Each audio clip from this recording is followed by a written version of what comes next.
You've probably seen these make 10K per month in 14 days scam coaches all over the internet. And in the same degree, you probably know of these Ivy League universities like Yale and Harvard marketing and saying, study a 4-year degree with us and you might maybe become a graduate at the end of it and pay $250,000 per year. Now, this video, I'm going to actually talk about something that was inspired by the great Alex Hormozi.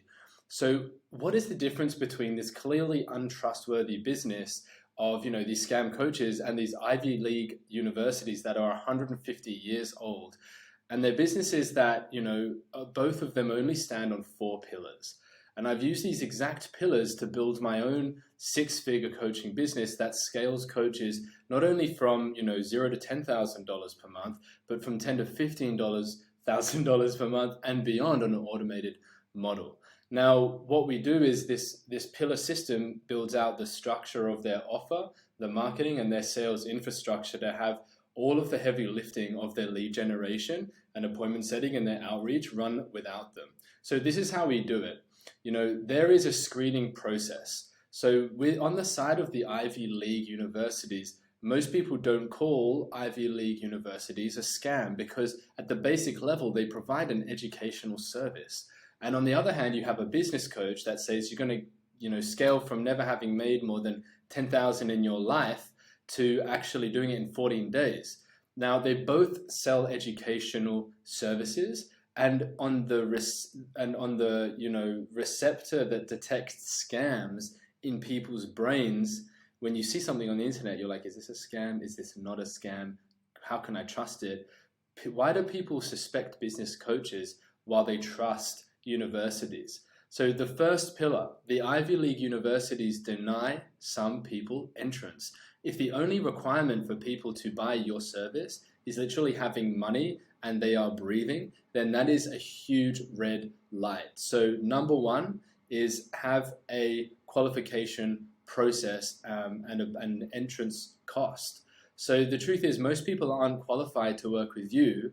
If the screening metrics are those that have the biggest chance of creating success, instead of just having a credit card and a pulse, then you should treat sales calls as an interview process rather than how can I just close this person. I'll tell you right now, the interview method actually feels a lot better and a lot less stressful, a lot more relaxed. It's more likely that if you take on people just because they have money, they will most likely, you'll actually push them harder. You'll attract people with less money. They will blame you. They will not show up to sessions. They will speak badly about others. They will ask for refunds more, which is really easy to sidestep with pillar number one. Deny people that are not qualified entrance to your program. Now, the second pillar is that Ivy League universities do not advertise unrealistic, sensational income promises like study with us, make $10,000 in your first semester. They don't say that. There is a gap between when you enroll and when you get to advertise that you graduated with them. They don't even advertise on like how much you make, which is really why the smart way to sell is to sell endorsement with your brand, because customers buy from trusted brands, but they need the brand develops trust by only taking in qualified people, qualified clients. Now, the next thing is that instead of bombarding potential customers with testimonials of individuals, of our graduates, made $100,000 within 6 months of graduating, this is based on the income of an individual. What Ivy League universities do is they actually promote the percentage of success of the whole group. Over, say I have a 6-month mastermind, they will advertise the success of all the clients through their 6-month process. And if you put out on your social media that only the individual success that people make, you're leaving the objection that most people are prevented from moving forward. It's, oh, it worked for them, but it won't work for me. This doesn't get broken with individual testimonials, and this restricts people from approaching you. So if you do not track the percentage of customers that create success with you, meaning they achieve the desired result you offer, after they buy, like how many people get success in 14 days, 30, 60, 90, 6 months, Well, what are the typical success metrics of the entire number of people that work with you? What are they?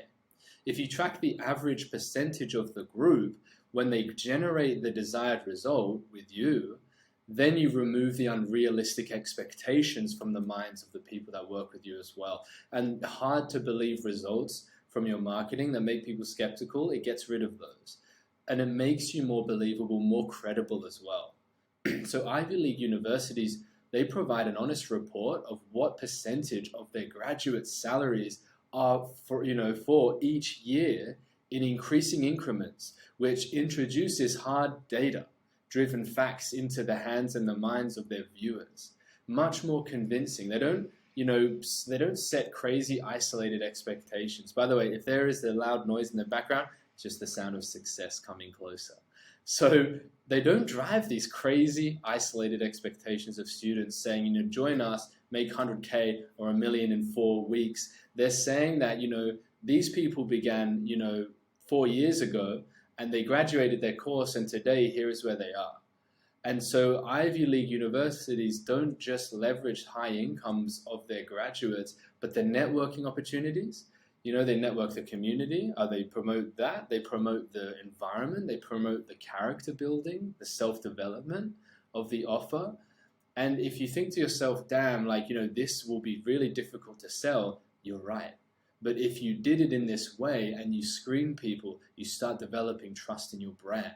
And in the long term, that is the key to word of mouth and repeat sales.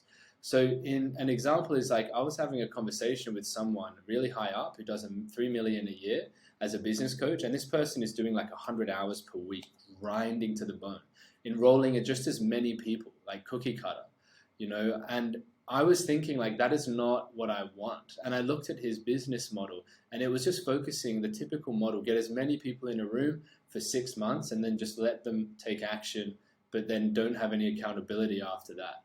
So my advice to this person, if they asked me why focus on quantity, focus on legitimacy.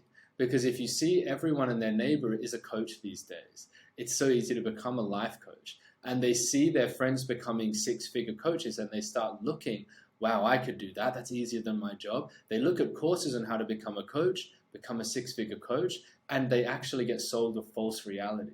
And so those people go in with false expectations that don't get results.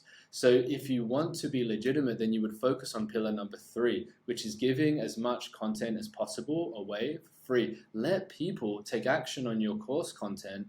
Give it all away for free. Because then they will create more success. And by the time they come to you, they'll be more educated, have better expectations, and then you just sell the implementation. You sell the implementation of the course. That is the intelligent way of doing it. If you look at any of our stuff, we give away the components of our course, and then we sell the accountability, the implementation.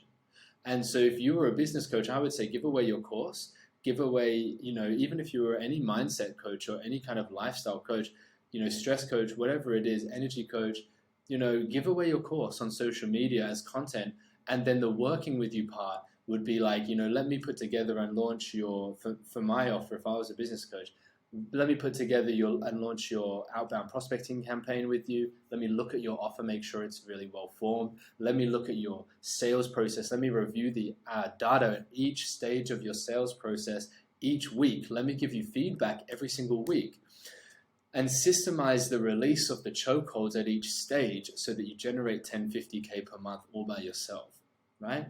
So the last pillar, number 4, Ivy League universities do not allow everyone to graduate. They do not allow everyone to complete their degrees. And that they do this to maintain trust in their brand.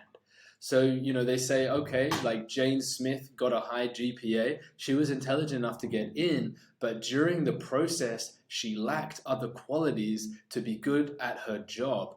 And, this would hurt our brand if we graduated her. So number 1, if you want to be intelligent about it, you would screen people, because you probably could tell in the sales call, these unis do in an entry interview, that you're probably not going to get success with me. So it's easier to find someone that is already on their way to getting the success that I want you to get with me. And, it's easier to get them as clients and, easier to move them a few extra inches rather than move someone a few miles. it's a lot easier to do it that way. And then I will endorse them, they will endorse me, and then I'll get some amazing testimonials in the whole cohort, as well as the individual, success stories. And then I can track the average success of the entire group. That will go up. And, I can serve the people that have succeeded at the highest level. And, I can actually stop them from graduating if they don't take action in the process. Because that is how you create trust in your brand as a coach long term. So let's map this out. How could we get 100% of people that graduate from my program to be the most successful coaches out there? The first thing is that I would pick coaches that have already begun actively marketing an offer. Second, I will cut out the people that have not, and I would not offer them the program. I get on a call with them and I'd find out, are they someone that has already got an offer, or have they actually started taking some kind of action? So first thing you would do is pick coaches. If you did what I do, pick coaches that have already begun marketing their offer, cut out people that have not started that process yet. The third is that we only set promises that are based on averages of our cohort. We do not set promises that are above what we're currently providing to the people in our program. And so the remainder of our case studies, testimonials, are based on the truth. Individuals that have gone through, the implementation of our offer. This causes my brand to be more in demand, and I can actually supply a higher level of service because I set also low intake numbers. Setting those low numbers allows me to keep my prices high, keeps me in confidence and out of lack and scarcity, because I can only take on a couple of people. And this drives the perceived value in the eyes of my audience higher, because scarcity is larger. So when I give an offer, the feeling of urgency to take action is much, much greater. I do this by putting out the content that I was charging for free. And the funny thing that happens here is that my audience, when they choose who to buy from, they will consume my free content, and then they will consume my competitors' free content, and then they will say to themselves, this guy's free content is better than that other person's free content, so that means your paid stuff must be better than that other person's paid stuff. This is just natural marketing logic. It's the way every single person's brain works. So let's say you've done this and you've got a strong screening process. You've only been a coach, for 6 months, and you say like right now you say, wait, 6 months? It takes a while to get something to work. And say you only get 10 clients and that they all graduated, but they were so successful. And what would happen when these people go back to their normal environments? They talk to their friends, they talk to their family, they see, oh, wow, you have changed and I have not. What did you do differently? And that person will tell those people about you. What do you think is going to happen in those conversations with their friends and their families? Now you've got even more demand on word of mouth and social media. People are adding you, reaching out to you. Now, what's going to happen when those guys get sent to you? They've been told there is a screening process. They're going to be much higher quality leads and become even more highly successful clients, driving the averages of your advertising for your brand. They're going to go up, and word of mouth will multiply more and more. And it doesn't even stop there. Once the word of mouth is multiplying, your intake numbers stay low. You've effectively hijacked the game because your demand is multiplying. Your success is going up, so you have to put up your prices to cope with the increased demand. And the more you put your prices up, the more it scares people, and there's urgency and scarcity, and so people take more action. What is going to happen when they see that you're not taking on more people? They're going to want it more, because people only want things that are scarce, that are not available. So you promote those price increases and those booking out. You've got your wait list going on social media. Effectively, you can just keep putting your prices up until people won't pay more.